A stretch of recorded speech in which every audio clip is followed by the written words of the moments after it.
네, 1135년 음력 1월 4일로 갔습니다. 어떤 일이 있었습니까? 네, 1월 25일이 음력 1월 4일인데요. 네. 1100년대 12세기로 갑니다. 고려 시대입니다. 네. 12세기에 고려에 반란 큰 게 세 개가 있었어요. 네. 혹시 어떤 건지 아세요? 우리가 알고 있는 건 무신정변, 무신정변, 네. 고려 말에 네, 네. 그거 기억나요. 네, 학교 다닐 때 공부 많이 하셨군요. 네, 그 무신정변보다 조금 앞에 이자겸의 난, 묘청의 난이 있습니다. 이거 다 교과서에 나오는데요. 네, 네, 네. 오늘은 그 중에서도 묘청의 난입니다. 묘청의 난 이야기인데요. 1135년 음력 1월 4일 묘청이 서경, 지금 평양에서 반란을 일으키는 날입니다. 네. 고려 역사에 한 획을 그을 뻔한 대사건, 당시로 돌아가 보겠습니다. 네. 묘청은 평양 출신의 승려였어요. 평소 평양 출신 사람들과 어울리면서 도사라고 불리기도 하고 성인으로 추앙받고 이런 대단한 사람입니다.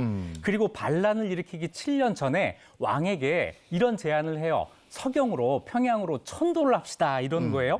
그런데 그때 개경이 200년 이상 수도였거든요. 갑자기 수도를 옮기자고 하니까 사람들이 전부 놀랐겠죠. 네. 네. 아니 근데 왜 개경에서 서경으로 수도를 옮기자고 한 겁니까? 네, 이 주장의 근거가 다름 아니라 너무 오래됐다는 거예요. 그러면서 하는 이야기가 개경은 이미 왕업이 쇠했다. 아. 서경에 왕기가 서려 있다. 그러니까 좋은 땅으로 옮깁시다 이러는 거예요. 그런데 이때 왕이 인종이거든요. 인종이 이 말을 듣기 2년 전에 실제로 그 큰일 한 번 있었습니다. 개경에서 반란이 일어나서 궁궐이 불타고 막 이런 일이 있었는데 그때 인종의 나이가 불과 18살 때의 일이었어요. 18살 때 이자겸의 난이 있었는데 네, 이자겸은 그렇습니다. 어떤 인물이길래 이렇게 난을 일으켰을까요? 이 족보가 좀 복잡한데요. 이자겸은 인종의 외할아버지이면서 동시에 장인이에요.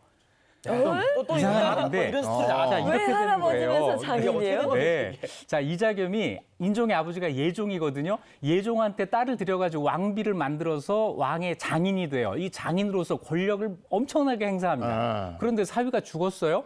그리고는 외손자가 왕이 됐습니다. 그러면 외손자의 장인이 생기면 권력이 옮겨갈 거잖아요.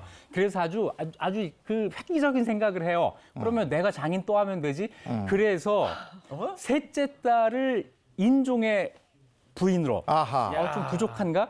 넷째 딸 하나를 더 인종의 부인으로 해가지고 두 딸을 모두 외손자의 부인으로 삼아서 두 겹 장인이 되는 거예요. 아. 자, 이거 고려 시대에는 있을 수 있는 일입니다. 야, 2대 걸쳐서 왕에게 딸을 시집 보냈으니 그 권력은 어마어마했겠는데요. 장인 정신이네요. 네. 네. 네. 장인 정신. 네, 그것도 두 겹 장인 정신입니다. 네. 자, 그런데 이 젊은 인종이 이걸 참지를 못해요. 아니, 할아버지가 왜 저러시나, 장인은 왜 그래 이러면서 가만히 있질 못합니다. 그래서 정치는 정치니까 제거해야겠다 해가지고 자기의 친위 부대를 동원해서 이자겸을 치는데 객기였어요. 실력이 미치질 못합니다. 오히려 반격을 당해서 인종이 사로잡히는 일이 생깁니다.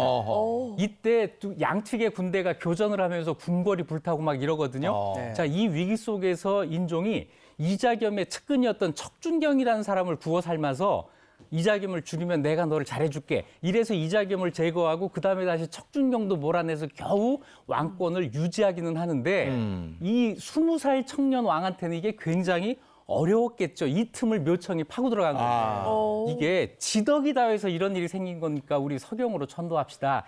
이러고 나선 거죠. 아니 근데 요즘에도 왜 이사할 때 보면은 풍수지리 믿는 사람들이 많잖아요. 근데 묘청이 이제 그걸 이용을 한 것 같은데 어떻게 인종이 받아들이나요, 그거를? 네, 왕은 혹합니다. 안 그래도 이렇게 나쁜 일이 많은데 이게 개경의 지덕 때문이라는데 그러면 서경으로 가서 새로운 정치를 해볼까? 이런 생각을 해요. 땅의 기운을 내가 받을 수 있다면 이거 얼마나 좋은 일이겠어요? 그래서 옮기기로 하고 엄동설안의 백성들을 동원해서 서경에 궁궐을 짓기 시작합니다.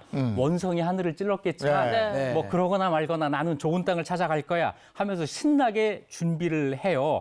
그런데 이때 엄청난 사건이 벌어집니다. 어떤 사건이 벌어집니까? 네, 서경을 가로지르는 대동강에 뭔가 오색 구름 같은 게 막 이렇게 찬란한 빛이 흘러가는 거예요. 강물 위에 막 오색 구름 같은 이런 빛이 이걸 보고 묘청이 이런 말을 합니다. 이거는 강 속에 사는 용이 침을 뱉은 겁니다.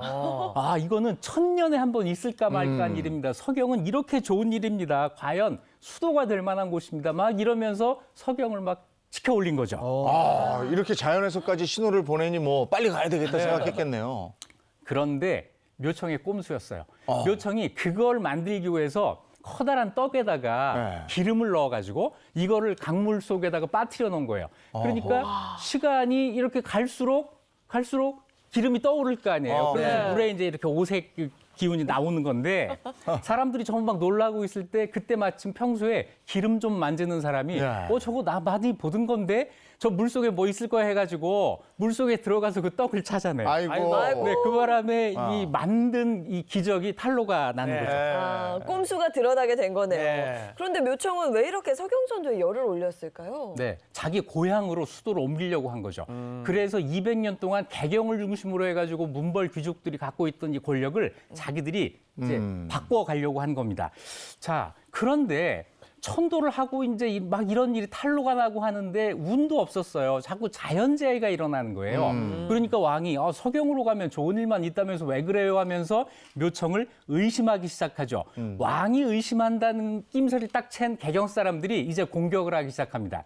묘청이 다 거짓말을 하는 거다. 요망한 사람들이고 이 주장하는 것도 다 괴상망측한 거예요. 이렇게 비난을 하니까 인종의 마음이 점점 더 기울죠. 안 가는 쪽으로. 네. 자, 그러니까 묘청이 어떻게 했을까요? 포기할까요? 그래도 포기 안 했을 것 같은데. 권력의 욕심을 한번 가지면 절대 포기 안 하죠. 맞아요. 다 됐었는데 네. 이게 안 되니까 묘청이 서경에서 반란을 일으킵니다. 이게 최후의 수단이었어요. 네. 이걸 이제 우리가 묘청의 난이라고 하는데 네. 개경에서 이제 군대를 동원해서 진압을 하려고 하죠.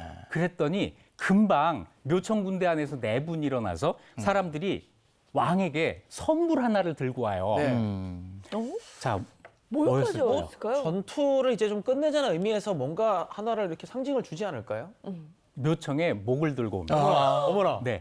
반란군 안에서 내분이 일어나서 이 내분. 지휘관이었던 묘청을 죽인 거예요. 그런데 또 여기에 반대하는 서경 사람들은 또 계속 반란을 이어가서 1년 동안 이 서경과 개경 사이에 싸움이 벌어지는데 개경의 군사 1만 명이 동원이 돼서 서경을 진압하는 데 성공합니다. 이렇게 해서 묘청난은 한 달 만에 끝이 나는데요. 이게 성공했더라면 고려 역사가 굉장히 크게 바뀌었을 거예요. 네. 그래서 이 점 때문에 단재 신채호 선생이 이 사건을 조선 역사상 1000년 내 제1대사건 이렇게 이야기를 하죠. 근데 풍수만 믿고 대책 없이 반란을 일으킨 묘청한테 커다란 책임이 있다고 하지 않을 수가 없어요. 네. 이자겸의 난도 그렇고 묘청의 난도 그렇고 다 그 안에서 제거하고 막 또 지들끼리 그랬네. 그런 거죠. 참, 이게 되풀이 됩니다. 네.